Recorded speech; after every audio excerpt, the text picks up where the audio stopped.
सुहागिन स्त्रियां वट सावित्री व्रत के दिन 16 श्रृंगार करके सिंदूर, रोली, फूल, अक्षत, चना, फल और मिठाई से सावित्री, सत्यवान और यमराज की पूजा करें।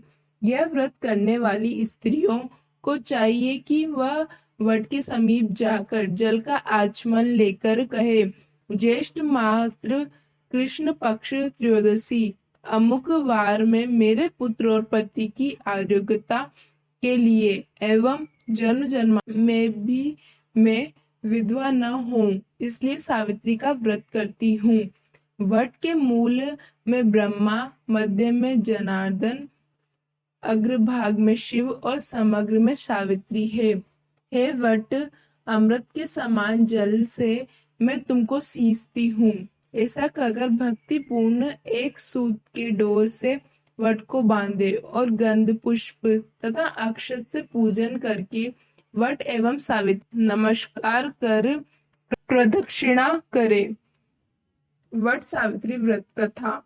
प्राचीन काल में अक्षपति नाम के एक राजा राज्य करते थे। वे बड़े धर्मात्मा, ब्राह्मण भक्त, सत्यवादी और जितेंद्रिय थे। राजा को सब प्रकार का सुख था, किंतु कोई संतान नहीं थी। इसलिए उन्होंने संतान प्राप्ति की कामना से 18 वर्षों तक पत्नी सहित सावित्री देवी का विधि पूर्वक व्रत तथा पूजन, कठोर तपस्या की। सर्वगुण देवी सावित्री ने प्रसन्न होकर पुत्री के रूप में अक्षपति के घर जन्म लेने का वर दिया। यथा समय राजा की बड़ी रानी के गर्भ से एक परम तेजस्विनी सुंदर कन्या ने जन्म लिया। राजा ने उस कन्या का नाम सावित्री रखा। राजकन्या शुक्ल पक्ष चंद्रमा की भांति दिनों दिन बढ़ने लगी। धीरे धीरे उसने युवावस्था में प्रवेश किया। उसके रूप लावण्य को जो भी देखता उस पर मोहित हो जाता। कन्या के युवा होने पर अक्षपति ने सावित्री के विवाह का विचार किया। राजा के विशेष प्रयास करने पर भी सावित्री के योग्य कोई वर नहीं मिला। उन्होंने एक दिन सावित्री से कहा, बेटी, अब तुम विवाह के योग्य हो गई हो, इसलिए स्वयं अपने योग्य वर की खोज करो।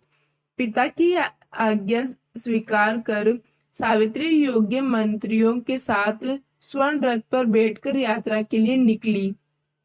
कुछ दिनों तक ब्राह्मणों और राजर्षियों के तपोवनों और तीर्थों भ्रमण करने के बाद वह राजमहल में लौट आई। उसने पिता के साथ देवर्षि नारद को बैठे देखकर उन दोनों के चरणों में श्रद्धा से प्रणाम किया। महाराजा अक्षपति ने सावित्री से उसी यात्रा का समाचार पूछा। सावित्री ने कहा, पिताजी, तपोवन में अपने माता पिता के साथ निवास कर रहे घुमतसेन के पुत्र सत्यवान स्वरथा मेरे योग्य हैं। अतः सत्यवान की कीर्ति सुनकर उन्हें मेरे पति रूप में वरण कर लिया है।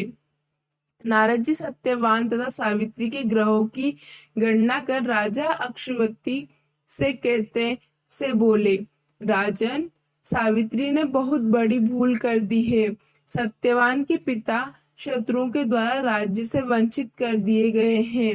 वे वन में तपस्वी जीवन व्यतीत कर रहे हैं और अंधे हो चुके हैं। सबसे बड़ी कमी यह है कि सत्यवान की आयु अब केवल 1 वर्ष ही शेष है और सावित्री के 12 वर्ष की आयु होने पर सत्यवान की मृत्यु हो जाएगी। नारद जी की बात सुनकर राजा अक्षपति व्यग्र हो गए। उन्होंने सावित्री से कहा, बेटी, अब तुम फिर से यात्रा करो और किसी दूसरे युवा वर का वर्ण करो। सावित्री सती थी। उसने दृढ़ता से कहा, पिताजी, आर्य कन्या होने के नाते जब मैं सत्यवान का वरण कर चुकी हूँ तो अब सत्यवान चाहे अल्पायु हो या दुर्गायु, अब तो वह मेरे पति बनेंगे। जब मैंने एक बार उन्हें अपना पति स्वीकार कर लिया, फिर मैं और दूसरे पुरुष का वरण कैसे कर सकती हूँ। सावित्री का निश्चय दृढ़ था। जानकर महाराज अक्षपति ने उसका विवाह सत्यवान से कर दिया। सावित्री ने नारद जी से सत्यवान की मृत्यु का समय ज्ञात कर लिया तथा अपने शिशु परिवार के साथ जंगल में रहने लगी। धीरे धीरे वह समय भी आ पहुंचा जिसमें सत्यवान की मृत्यु निश्चित थी। सावित्री ने नारद जी द्वारा बताए हुए दिनों से 3 दिन पूर्व से ही निराहार व्रत रखना शुरू कर दिया।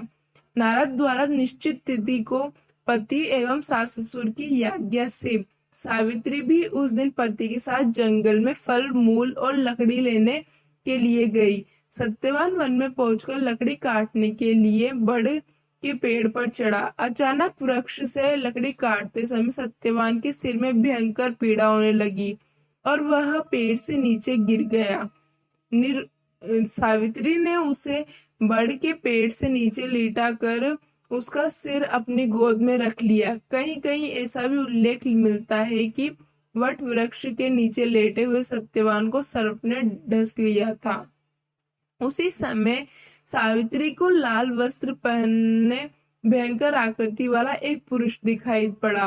वे साक्षात यमराज थे। यमराज ने ब्रह्मा के विधान के रूप में रेखा सावित्री के सामने स्पष्ट की और सावित्री ने कहा, तू पतिव्रता है, तेरे पति की आयु समाप्त हो गई है, मैं इसे लेने आया हूँ। इतना कहकर देखते ही देखते यमराज ने सत्यवान के शरीर से सूक्ष्म जीवन को निकाला और सत्यवान के प्राणों को लेकर वे दक्षिण दिशा की ओर चले दिए।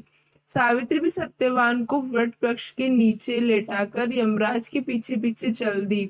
पीछे आती हुई सावित्री को यमराज ने उसे लौट जाने का आदेश दिया। इस पर वह बोली, महाराज, जहाँ पति वहीं पत्नी, यही धर्म, यही मर्यादा है। सावित्री की बुद्धिमत्ता पूर्ण और धर्मयुक्त बातें सुनकर यमराज का हृदय पिघल गया। सावित्री के धर्म निष्ठा से प्रश्न होकर यमराज बोले, पति के प्राणों से अतिरिक्त तो कुछ भी मांग लो। सावित्री ने यमराज से सास ससुर के आंखों ज्योति और दीर्घायु मांगी।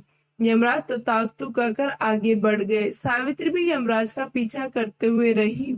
यमराज ने अपने पीछे आती सावित्री से वापस लौट जाने के लिए कहा तो सावित्री बोली, पति के बिना नारी के जीवन की कोई सार्थकता नहीं। यमराज ने सावित्री के पतिव्रत धर्म से खुश होकर पुनः वरदान मांगने के लिए कहा।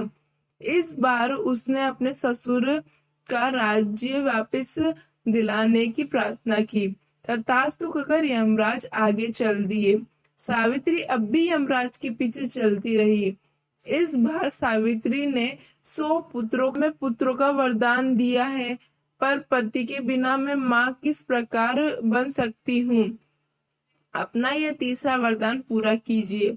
सावित्री की धर्मनिष्ठा, ज्ञान, विवेक तथा प्रतिव्रत धर्म की बात जानकर यमराज ने सत्यवान के प्राणों को के नीचे पहुंची। जहाँ सत्यवान के प्राण को लेकर वट वृक्ष के नीचे पहुंची, जहाँ सत्यवान का मृत शरीर रखा था। सावित्री ने वट वृक्ष की परिक्रमा की तो सत्यवान जीवित हो उठा।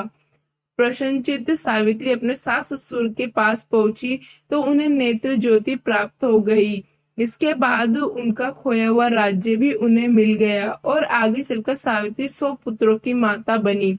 इस प्रकार सावित्री ने सतीत्व के बल पर न केवल अपने पति को मृत्यु के मुख से छीन लिया, बल्कि पतिव्रत धर्म से प्रसन्न कर यमराज ने सावित्री ने अपने सास ससुर की आंखें अच्छी होने के साथ राज्य प्राप्त का वर, पिता को पुत्र प्राप्ति का वर और स्वयं के लिए पुत्रवती होने के आशीर्वाद भी ले लिया तथा इस प्रकार चारों दिशाएं सावित्री के प्रतिव्रत धर्म के पालन की कीर्ति से गूंज उठी।